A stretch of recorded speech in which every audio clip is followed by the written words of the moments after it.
We talking Saquon slander. Now, with the ongoing contracts that's coming out with Saquon and the whole debates on whether he is going to be with the Giants, whether he's going to play on the tag, whether he was offered 14 million, 12 million. I know the Giants said that he came out was offered 12 million at the beginning of the year or midway through the year, and they turned it down, which I think was stupid. Let me start off by saying that. But this other numbers that's coming out in 14 and all of that, none of that is coming from Joe Schoen's mouth. I mean, I'm not sure if it's coming out of the Giants camp or what, but let's not forget that Joe Schoen has thrown things out there before that weren't true.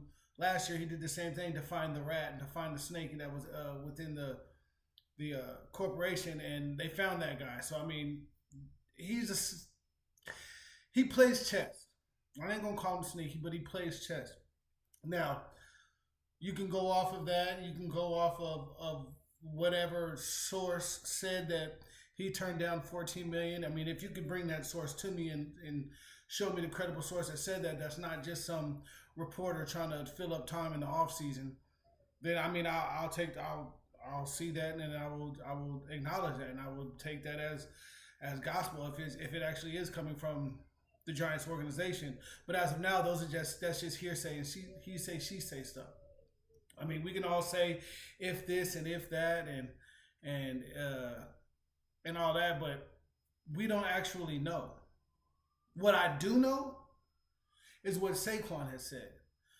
Saquon has said that he's not trying to reset the market. Saquon has said those offers that have been shown to him are false, and that's why he is a little upset. So he said that. Now, on the other side of that coin, you have the whole debate is whether Saquon is telling the truth about if he was offered that or not, or if the Giants are telling the truth whether they're offered that or not. And we're not going to know because we're not in the organization. We're not GMs. We're on YouTube. That's what we are doing. We're on YouTube. You're on YouTube right now. You're not in a Giants meeting room. You're not in a NFL boardroom meeting. You're a YouTuber. I'm a YouTuber. Or you're a watcher of YouTube, a guest. But for us to not know that, we can't say that, we believe the Giants organization when anytime the Giants organization is asked about it, we're not talking about that. They're very tight-lipped about it. Now, if they were giving him these offers and everything was all on the up and up and everything was going great and they didn't understand why he was turning these down, why wouldn't they say so? Why wouldn't they say, oh, well, we gave him offers? And when they ask about Saquon, they could say, instead of saying, oh, I'm not talking about that and being secretive about it, they could say, well, we gave him these offers. We've offered him so-and-so amount of money. We gave him these offers, and he has turned them down. Since Saquon is greedy, and he's full of shit, and he's lying, how come he's the only one that's talking about it? How come he's the only one that's up front? Why is Joe Schoen and them not wanting to talk about it and not wanting to say nothing? If they're being lied on, and Saquon is lying on them, why not say something about it? These guys are the billionaires. I mean, Joe Schoen and Dabo may not be, but they work for Mara, who is a part of that whole upper echelon 1%. These are the guys that need to save face. Saquon doesn't need to. I mean, he's been up front. He said what it is. And I'm going to take what a man says for what it is.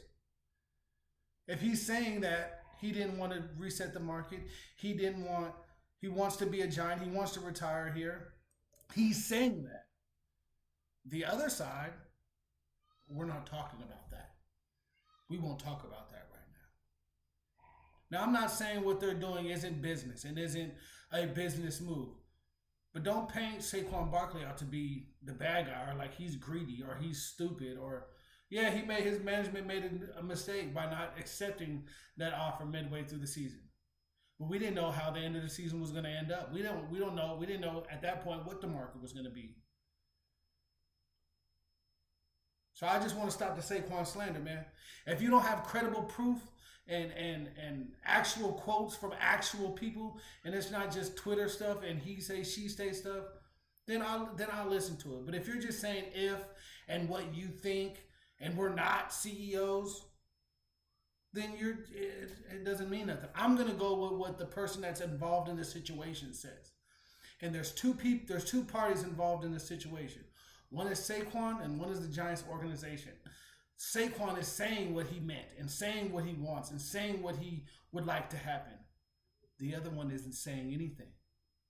The other one is being tight-lipped about it. The other one is deflecting. Maybe it's because they're the ones that are being greedy. They're the ones that don't want to pay. Dayball and Joe Shane have came from the Bills organization where did they have a strong running game? Did they have a superstar running back? Or did they just try to use a committee like they're going to try to do with Breida and Gray? And I mean, Breida, he's a good backup, but I don't see him making a major difference on this team. Saquon Barkley takes this team to a whole nother level, even with Darren Waller. All these receivers that we got are wide receiver 2s and rookies. Darren Waller is he's a tight end and he's going to be our wide receiver 1. So to take pressure off of him, we need Saquon Barkley, not some rookie and some journeyman running back. So, I mean, that's what I think. That's the G-Way. Let me know what you got to say about it. Like, subscribe, go down in the comments. Let me know if you think I'm right. Let me know if you think I'm wrong. Some people think I'm wrong. I think I'm right. But none of us know until the Giants and Saquon come to a decision. Like I said, this is the G-Way with J-Lay. Thank you for staying if you made this long. Like, subscribe, comment. Let me know what you think. Until next time, I holla.